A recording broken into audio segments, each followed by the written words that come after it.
Hello and welcome to my dark side presentation of ransomware. Ransomware is a type of software or malware that stops or limits customers from having control over their system, either by locking the system screen or by locking the user's files unless a ransom is paid. More modern ransomware families, collectively categorized as Cryptum ransomware, encrypts certain file types on infected systems and forces users to pay the ransom through certain online payment methods to get a decrypt key. Ransom prices vary depending on the ransomware variant and the price or exchange rates of digital currencies. Thanks to the perceived anonymity offered by cryptocurrencies, ransomware operators commonly specify ransom payments in bitcoins. Recent ransomware variants have also listed alternative payment options, such as iTunes and Amazon gift cards.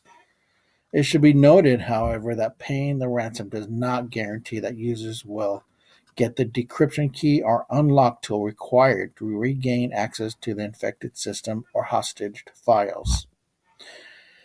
Ransomware infection and behavior. Users may encounter this threat through a variety of means. Ransomware can be downloaded onto systems when unwitting users visit malicious or compromised website. It can also arrive as a payload, either dropped or downloaded by other malware.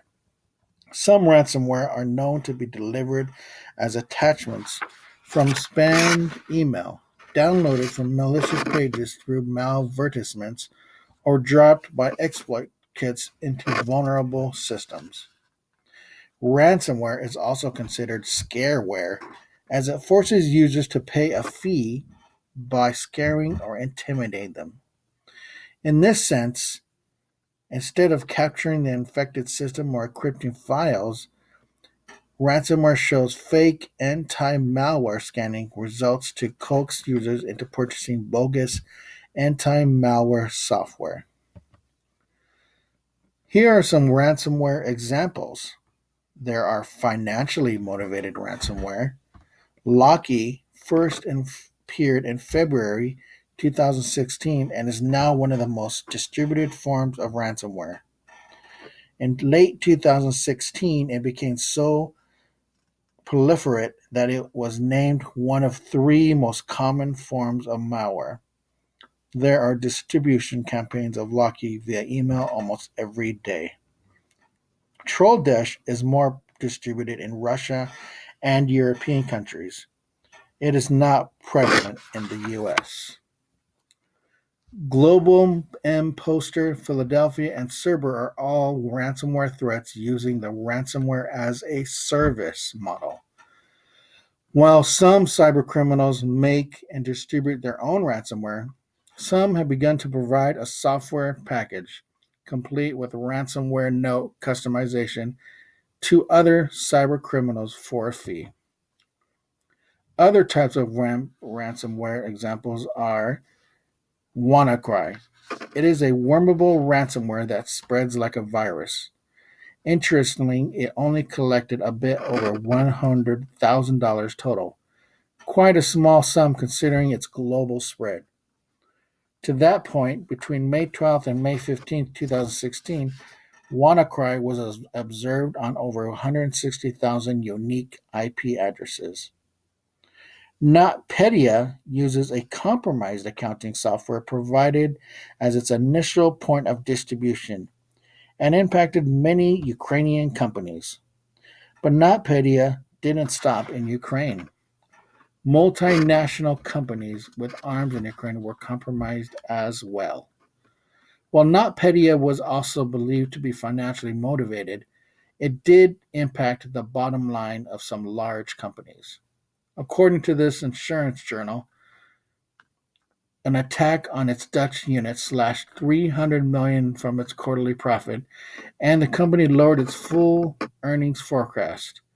The company said the cyber attack slashed 79 cents per share from its FedEx profit. Bad Rabbit is a variant of NotPetya that was almost primarily distributed in Ukraine and Russia to a number of major corporations. NotPetya and the Bad Rabbit share the same code, indicating that the same group is responsible for both ransomware examples.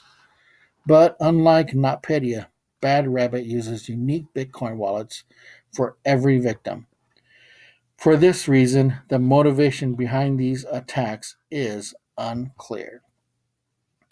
So, how do we fight or battle this ransomware?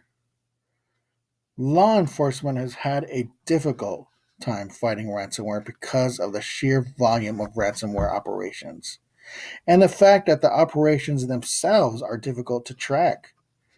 Banking Trojans, for example, leave a larger footprint due to the number of steps that must be taken. Additionally, because so many people are involved in a banking Trojan operation, law enforcement can often scoop up and flip the smaller players to go after the large players. This isn't the case with ransomware. What are some things you can do? Well, you can back up your data for easy retrieval if your network is attacked. You can use antivirus software with a good reputation. You can keep your computer operating systems up to date. We have found that 67% of systems affected by the NotPetya attacks were running on Windows 7, an outdated operating system. And finally, you can educate your employees on proper cyber hygiene and set clear protocols with regard to opening email links and attachments. What are some ransomware threats to the schools? Hackers have tried to sell over 100 million private records extorted from almost 100 schools and businesses.